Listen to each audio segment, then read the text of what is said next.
12 laws of Karma, कर्म के 12 नियम। फर्स्ट, द ग्रेट लॉ और the law of cause and effect.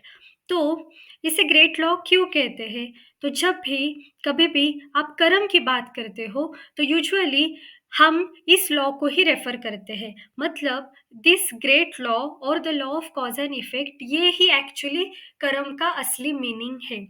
तो इस नियम के अकॉर्डिंग जो भी विचार, जो भी एनर्जी आप दूसरों को दे देंगे, वही आपके पास रिटर्न आ जाएगा।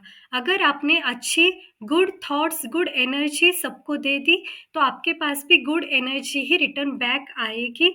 और अगर आपने बैड एनर्जी, बैड थॉट्स की एनर्जी दूसरों को दे दी, तो वो ही रिटर्न आपके पास आ जाएंगे।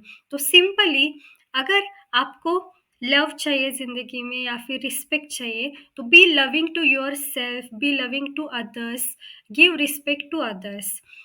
सो इस लॉ के अकॉर्डिंग सिंपली अगर हम कहें तो जो आप बोओगे वो ही पेड़ उगेगा। अगर आपने एप्पल के बीज बोए तो एप्पल का ही पेड़ उगेगा। अगर आपने संतरे के बीज बोए तो संतरे का ही पेड़ उगेगा। सिमिलरली, अगर आपने अपने दिमागी मशीन में अगर आपने अच्छे विचारों के बीज बोए, अच्छी एनर्जी के बीज बोए, पॉजिटिव विचार के बीज बोए, या फिर मैं सबको रिस्पेक्ट दे दूंगी, मैं सबके साथ अच्छे से बिहेव करूंगी, ये अगर बीज आपने बोया, तो वो ही पेड़ आपका उगेगा। आपके जीवन में वो ही पेड़ उगेगा जो हैप्पीनेस से, रिस्पेक्ट से, लव से भरा हुआ होगा। मतलब ही जैसा आप बोओगे वैसा आपको मिलेगा। तो यही तो कर्म है, वो जो इन्फिनिटी साइकिल की तरह होता है। जो आप करोगे, आपने अच्छा किया, तो वो घूम के इन्फिनिटी साइकिल की तरह वो आपके पास रिटर्न आएगा। और अगर आपने कोई बैड भी किया होगा, तो वो भी कभी ना कभी, कहीं ना कहीं घूम के अगेन उस इन्फिनिटी साइकिल की तरह आपके पास रिटर्न आएगा। Second, the law of creation. इस नियम के अकॉर्डिंग जो भी थिंग्स आपको आपके जीवन में चाहिए, जो भी आपके ड्रीम से, जो भी आपके डिज़ायर से, वो आपको आपकी लाइफ में पाने के लिए you need to take action. Action, action मतलब कर्म। कर्म 3 प्रकार से हम करते हैं, जो कि हमने हमारे प्रीवियस वीडियो में कर्म का जो डिटेल वीडियो है, जहाँ पे हमने टाइप्स बताए थे, उसमें एक्सप्लेन किया था। तो उसके अकॉर्डिंग आपका कर्म, जो भी आप 3 प्रकार से कर रहे हो, उसका इंटेंशन अच्छा होना चाहिए और आपको प्रॉपर एक्शंस लेने हैं जो भी आपके ड्रीम से उनके लिए, बजाय कि सिर्फ आप बैठो और सोचो या फिर भगवान से बस मांगो कि मुझे ये चाहिए, ये कार चाहिए, ये गाड़ी चाहिए, पर आप कुछ अगर एक्शन नहीं लोगे तो कुछ नहीं होगा। तो यही इस लॉ में बताया गया है कि to make things happen in your life you need to take action instead of waiting for something to magically come your way. और अगर आपने गीता पढ़ी होगी, वेद पढ़े होंगे, तो वहाँ से आपको पता चलेगा कि you are a co-creator, you are a creation of your life. जो भी आपको चाहिए वो आपको मिलेगा, अगर आपने प्रॉपर एक्शंस लिए, प्रॉपर कर्म किया, आपका इंटेंशन अच्छा होगा, तो डेफ़िनेटली वो आपको मिलेगा। अभी इस लॉ में और एक भी बात है, जैसे रिलीजिंग के इम्पोर्टेंस से। जैसे जो भी लाइफ, जैसी भी लाइफ आपको क्रिएट करनी है, जो भी आपके ड्रीम से, डिज़ायर से, तो वो अभी आपको चाहिए। पर फर्स्ट आपको बहुत कुछ रिलीज़ करना होगा, जैसे कि you need to release so you can create space for the thing you want. जैसे अभी आप 2 घंटे रील्स पे, सोशल मीडिया पे वेस्ट करते हो, सिर्फ़ वो स्क्रॉल करते रहना, रील्स देखना, टीवी देखना, टाइम पास करना, तो वो हो गया एक आपका, जहाँ पे टाइम पास हो रहा है, पर वही आपका डिज़ायर है कि मुझे ये कार चाहिए, मुझे अच्छी जॉब चाहिए। तो ये 2 घंटा आपको रिलीज़ करना होगा, मतलब जो आप इंटेंशन, जो आप काम कर रहे हो, उसको आपको रिमूव करना होगा, रिलीज़ करना होगा। मतलब वो जो आप रील्स पे इतना टाइम वेस्ट कर रहे हो, सोशल मीडिया पे वेस्ट कर रहे हो, वो रिलीज़ करो ताकि आपको वो 2 घंटे मिल जाए इस डिज़ायर को पाने के लिए। ये जो आपकी कार का डिज़ायर है, अच्छी जॉब का डिज़ायर है, तो वो 2 घंटे आपको अच्छे कर्म आपके एक्शन को देना होगा, क्योंकि विदाउट एक्शन कुछ भी नहीं होगा। जैसे कि हमने फर्स्ट लॉ में देखा था, the law of cause and effect, the great law. मतलब जैसे जो आप गिव आउट करोगे वो ही आपको मिलेगा। अगर आपने टाइम पास गिव आउट किया यूनिवर्स में, आलस, एंगर या फिर सिर्फ़ बैठे रहना और कुछ एक्शन नहीं लिया, तो ये आपके डिज़ायर्स कभी पूरे नहीं होंगे। इसलिए जो भी आपको चाहिए, जो भी आपके डिज़ायर्स है, पहले उनके लिए स्पेस बनाओ। अगर आपने ये टाइम 2 घंटे का वेस्ट करना बंद कर दिया, तो आपके पास स्पेस ही स्पेस है। आप ये 2 घंटे वो जो भी आपका डिज़ायर है, उसके बारे में सोचने के लिए लगा सकते हो। मैं और क्या कर सकती हूँ इस डिज़ायर को पाने के लिए? और आप जितना उसके बारे में सोचोगे, जितना फ़ोकस आपका उन डिज़ायर्स, ड्रीम्स पे होगा, उतना ही यूनिवर्स से आपको सिग्नल्स मिलेंगे। तो वहाँ पे आपको टाइम भी मिलेगा कि आप अपने स्किल्स को फाइंड कर सकते हो, आप खुद को जान सकते हो, आपके स्किल्स क्या है, आपके टैलेंट्स क्या है, आपके स्ट्रेंथ्स क्या है, ताकि आप कुछ बन सकते हो और जिसका आपको भी फ़ायदा हो और सबको भी फ़ायदा हो। तो यही इस लॉ का मतलब है कि you are a co-creator of your life. जो भी आपके लाइफ़ में हो रहा है, you have to take 100% responsibility of your life. Third, the law of humility. इस नियम के अकॉर्डिंग जो भी आपकी करंट रियलिटी है, जो भी आप अभी सुखी हो सकते हो, दुखी हो सकते हो, हेल्दी, अनहेल्दी, जॉब कर रहे होंगे, जॉबलेस होंगे, जो भी अभी आपकी करंट रियलिटी है, आप उसे एक्सेप्ट करो कि वो आपके कर्म के, जो भी आपने अभी तक कर्म किया, जो भी आपके पास्ट एक्शंस रहे अभी तक के, उसी का वो एक रिज़ल्ट है।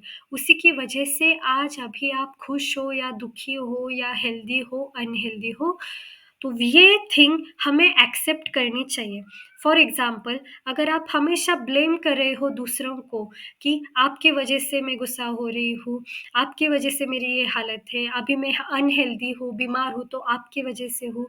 अगर आप ब्लेम कर रहे हो आपके फ्रेंड्स को कि आपकी वजह से मेरा वर्क खराब हो रहा है, मैं कॉन्संट्रेट नहीं कर पा रही हूँ, तो इस लॉ के नियम के अकॉर्डिंग आपको एक्सेप्ट करना होगा कि जो भी हो रहा है अभी इस वक़्त आपके साथ, यू क्रिएटेड दिस रियलिटी। वो आपने क्रिएट किया है, आपके पास्ट कर्म ने, आपके पास्ट एक्शन ने वो क्रिएट किया है और अभी आपको इसकी 100% रिस्पॉन्सिबिलिटी लेनी है। आपको एक्सेप्ट करना है कि जैसा हमने सेकंड लॉ में भी देखा कि the law of creation, you are a co-creator of your life, you are a creation. तो जो भी हो रहा है, वो आपको एक्सेप्ट करना है कि वो आपके कर्म का ही रिज़ल्ट है। Fourth, the law of growth. इस नियम के अकॉर्डिंग जो भी हमारी ग्रोथ है वो हमारे अंदर से स्टार्ट होती है, मतलब हमारे सोल से स्टार्ट होती है। तो जो भी अगर आपकी लाइफ में चाहिए, आपको जैसे भी लाइफ क्रिएट करनी है, जैसे भी आपको पॉजिटिवली अपने वर्ल्ड को शेप करना है, first you need to start with yourself. आपको खुद से स्टार्ट करना होगा, खुद की कमियां ढूंढनी होगी, वो कमियों को आपको रिलीज़ करना होगा, खुद के ब्लॉक्स ढूँढने होंगे, उनको रिमूव करना होगा। खुद कहाँ हम टाइम पास हो रहा है हमारा, उसको हमें स्टॉप करना होगा, रिलीज़ करना होगा, हमारे इमोशंस को जानना होगा।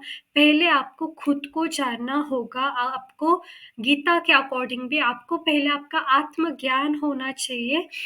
अगर आपको ग्रोथ चाहिए, ये बहुत ज़रूरी है ग्रोथ के लिए, ताकि आप खुद को जान सको, आपको आत्मज्ञान हो और फिर ऑटोमैटिकली आपके आउटर वर्ल्ड में, अगर आपका इनर वर्ल्ड चेंज हो गया, तो ऑटोमैटिकली आपका आउटर वर्ल्ड भी आपको चेंज होता हुआ 100% दिखाई देगा। तो इस नियम के अकॉर्डिंग आपका फ़ोकस हमेशा आपके ऊपर चाहिए। आप दूसरों को कंट्रोल करने की कोशिश भी मत कीजिए और जो भी आपके सराउंडिंग थिंग्स हो रहे हैं उसको भी कंट्रोल करने की कोशिश मत कीजिए। जस्ट एक्सेप्ट कि whatever is happening, it is happening just because of your past action.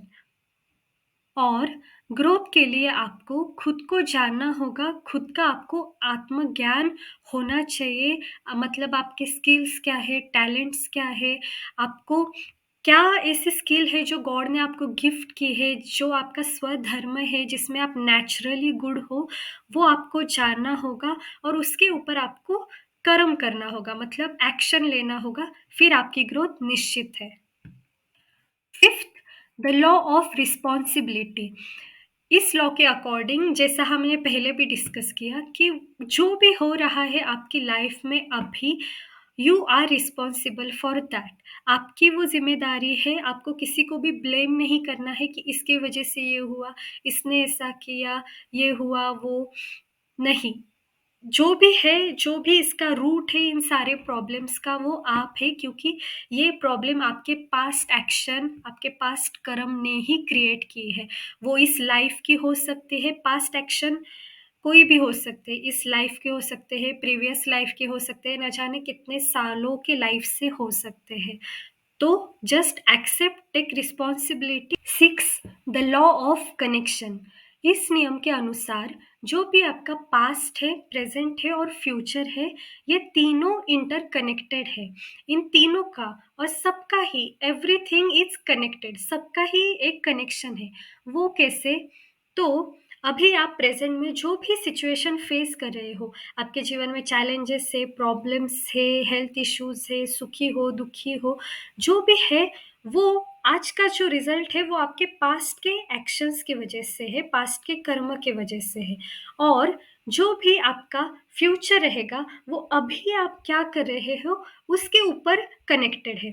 जैसे जैसे अभी प्रेजेंट में आपने बहुत सारे जंक फूड खा लिए, बहुत ही खुद का ख्याल नहीं रखा, एक्सरसाइज नहीं की, तो ये निश्चित है कि फ्यूचर में आपको हेल्थ के इश्यूज आएंगे, आपको वेट के इश्यूज आएंगे, बहुत सारी बीमारियां हैं, उनमें से एक कुछ ना कुछ हो जाएगा, क्योंकि वो अभी का जो आपका एक्शन है, अभी का कर्म है, वो आप कहीं ना कहीं उसमें गलती कर रहे हो, तो उसका रिजल्ट आपको फ्यूचर में देखने को मिलेगा ही मिलेगा। तो यही ये लॉ कहता है कि आपका पास्ट, प्रेजेंट, फ्यूचर सब कुछ कनेक्टेड है आपके एक्शंस के ऊपर, आपके कर्म के ऊपर। Seven, the law of focus. इस नियम के अनुसार अगर आपने एक ही टाइम पे आपका फोकस बहुत सारी चीज़ों की तरफ लगा दिया, जैसे आप खाना भी खा रहे हो, लैपटॉप पे काम कर रहे हो, यहाँ पे फ्रेंड के साथ बात कर रहे हो, और आपके मन में कुछ और ही चल रहा है, फ्यूचर के वर्क का टेंशन चल रहा है, मतलब आपका फोकस बहुत जगह मल्टीपल थिंग्स पे डिवाइड हो गया है, तो इसका रिजल्ट क्या होगा? आपका माइंड क्लटर हो जाएगा, फ्रस्ट्रेशन हो जाएगा, नेगेटिविटी, एंगर होगा उसमें। तो इसी वजह से ये लॉ, ये नियम हमें इनकरेज करता है कि एक टाइम पे आपका फोकस सिर्फ एक चीज पे, एक काम पे ही होना चाहिए, ताकि आप वो काम एंजॉय से कर सको और फोकस के साथ किया हुआ काम का रिजल्ट भी अच्छा ही होगा। 8, the law of hospitality and giving. इस नियम के अनुसार अगर आपको पीसफुल वर्ड चाहिए, तो आपको पीस बाकी लोगों को देना होगा, सराउंडिंग में देना होगा, मतलब ही इस पूरे यूनिवर्स में आपको पीस की भावना देनी होगी, तो ही आप पीस को अट्रैक्ट करोगे। सिमिलरली अगर आपको रिस्पेक्टफुल वर्ड चाहिए, तो आपको आउटसाइड में रिस्पेक्ट देना होगा, जिनसे भी आप मिलते हो, या फिर जो भी चीज़ें आपके सराउंडिंग में है उनको रिस्पेक्ट देना होगा, फिर वो आपके पास आ जाएगा। वो ही है कि आप जितना दोगे, जो आप दोगे वो आपके पास रिटर्न आएगा। 9, the law of here and now. इस नियम के अनुसार अगर आपको मन की शांति का अनुभव करना है, तो आपको प्रेजेंट में रहना होगा। आपको पास्ट की चिंता नहीं करनी है, या फिर जो भी नेगेटिव थॉट्स आ रहे हैं, आपको नेगेटिव जो आपको इमोशंस दे रहे हो, उनको आपको रिलीज करना होगा। और यहाँ पे एक एक्सरसाइज बताई गई है, जिससे आप अपने आप को, अगर आप कहीं खो गए हो पास्ट के थॉट्स में या फिर फ्यूचर के थॉट्स में, तो आपको बस यहाँ पे जैसे बताया गया है लास्ट सेंटेंस में, आपको बस आप जहाँ पे भी आप बैठे हो, आपके रूम के आसपास आपको देखना है, और आपको किसी भी एक चीज़ पे आपको फ़ोकस करना है, चाहे नेचर नेचर हो, स्काई हो, ट्रीज़ हो, या फिर किसी भी चीज़ पे, और आपको एक ब्लिंक करना है और कहना है, I am here, I am here. तो इससे आपको उस थॉट के लिए ब्रेक मिल जाएगा और आपका माइंड पीस का अनुभव करेगा। 10 द लॉ ऑफ चेंज। इस नियम के अनुसार हमें हमेशा चेंज को एक्सेप्ट करना होगा और हमेशा खुद को चेंज करने के लिए रेडी रखना होगा। क्यों? क्योंकि चेंज हमें एक न्यू पाथ, एक न्यू रास्ता हमारे लिए बना के देता है, जिससे हम अपना न्यू फ्यूचर या फिर जो न्यू बेटर वर्जन हमारा होता है वो बना सकते हैं, हमारा फ्यूचर बना सकते हैं। इसलिए हमें चेंज के लिए हमेशा रेडी होना होगा। और अगर हम नेचर को भी अगर हम ऑब्जर्व करेंगे तो एवरीथिंग इज चेंजिंग। सब कुछ चेंज, सीजन्स आते हैं, rain then winter then summer, सब कुछ चेंज होता है। पेड़ की पत्तियां जो सूखी है वो निकल जाती है, फिर दोबारा नहीं आती है। तो हमेशा हमारी लाइफ में भी ये चेंज का बहुत इम्पोर्टेंस है, क्योंकि अगर आप भी सोचोगे तो जो हम अभी 10 साल पहले थे उसमें और हमें कितना अभी फर्क है। हर एक दिन हम एक चेंज इंसान होते हैं, हमारी लर्निंग्स बढ़ती है, हमारा नॉलेज बढ़ता है और हर एक दिन हम थोड़ा थोड़ा चेंज करके 10 साल में बहुत बड़ा चेंज होता है। तो हमें ये एक्सेप्ट करना है और हमेशा चेंज के लिए रेडी रहना है और हमेशा कुछ ना कुछ, जितना आप नॉलेज गेन करोगे उतना आप खुद को चेंज करने के लिए भी आपको रेडी रहना है। 11 the law of patience and reward. इस नियम के अनुसार अगर आप अपना फ्यूचर बदलना चाहते हो तो आपको अभी वर्तमान में यानी प्रेजेंट में आपको कंसिस्टेंटली एक्शन लेना होगा। मतलब कंसिस्टेंटली आपको कर्म करना होगा ताकि आपकी वो इच्छा पूरी हो सके, आपका जो भी ड्रीम है वो पूरा हो सके।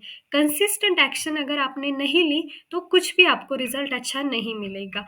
यहाँ पे इसी का एक उदाहरण दिया गया है। जैसे एक दिन सपोज आपको 4 किलो कम करना है, पर आपने एक दिन तो हेल्दी अच्छे से रहे, आप योगा किया, थोड़ा हेल्थ का नॉलेज लिया, फिर जो भी है आपने अपने दम पे बहुत कोशिश की, पर 1 डे किया, फिर अगले दिन भी किया, फिर अगेन छोड़ दिया, फिर अगेन 4 दिन कुछ किया नहीं, 5वें दिन किया, फिर अगेन 6 डे पे कुछ नहीं किया, तो ऐसा नहीं चलेगा। तो आपको आपका जो मनचाहा रिजल्ट 4 kg का जो आपको वेट लॉस चाहिए था वो रिजल्ट, या फिर जो आपका बहुत फैट है, हेल्थ इश्यूज है, वो रिजल्ट जो आपको अच्छा चाहिए था वो आपको नहीं मिलेगा। तो इसलिए यही इस लॉ में बताने की कोशिश की जा रही है कि आपको जो भी चाहिए, अगर आपको वो अचीव करना है ज़िंदगी में, तो आपको कंसिस्टेंट एक्शन लेने ही होंगे और आपको वो इंटेंशन के साथ, वो दृढ़ निश्चय के साथ आपको काम करना ही होगा। और एक कहावत भी है, सब्र का फल हमेशा मीठा होता है। तो कंसिस्टेंट एक्शन देन पेशेंस, और जब आपका टाइम आएगा, मतलब जब सब्र का फल मीठा होता है तो आपका जब टाइम आएगा तो आपको रिवॉर्ड अच्छा ही मिलेगा। 12 the law of inspiration and importance. इस नियम के अनुसार we all are here for a purpose. हम सभी का इस पृथ्वी प्लैनेट पे जन्म कोई ना कोई एक स्पेशल मकसद के साथ, कोई ना कोई हमें एक रोल मिला है इस लाइफ के लिए, इसी वजह से हुआ है। इस लाइफ को आप एक मूवी की तरह समझ लीजिए और हम एक सभी लोग इस मूवी के एक्टर हैं। और हमारा इस मदर नेचर में या पृथ्वी प्लैनेट पे एक हमारा कोई ना कोई एक रोल है जो बहुत इम्पोर्टेंट है और यूनिक है।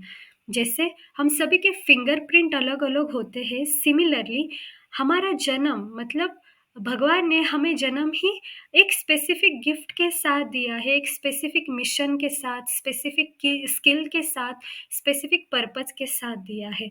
जो कुछ-कुछ लोगों का जो भी स्किल है, कुछ-कुछ लोगों को लगता होगा कि मैं बस एक पेंटिंग ही तो बना रही हूँ, या फिर मैं बस जॉब ही तो कर रही हूँ, बिज़नेस ही तो कर रही हूँ।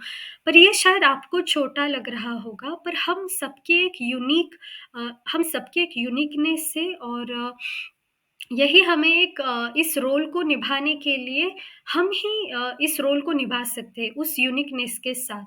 तो यहाँ पे यही बताने की कोशिश की जा रही है कि हमें शायद वो चीज़ छोटी लगे, जो भी हमारी स्किल है, टैलेंट है, पर ये इस मदर नेचर के लिए बहुत बड़ा डिफ़रेंस करती है और समवन एल्स की लाइफ में भी बहुत बड़ा डिफरेंस कर देती है। तो यही है इस लॉ का meaning, the law of inspiration and importance, कि हर एक की ये इस यूनिवर्स में आपको जो भी दिखाई दे रहा है, हर एक का एक पर्पस है, मिशन है और इम्पोर्टेंस है। जैसे ट्रीज़ को ऑक्सीजन देना है, उनके भी इम्पोर्टेंस है, बादल है जिससे रेन आता है, पानी का इम्पोर्टेंस है, सबका इम्पोर्टेंस है। सिमिलरली आपका भी है, you are here for a purpose.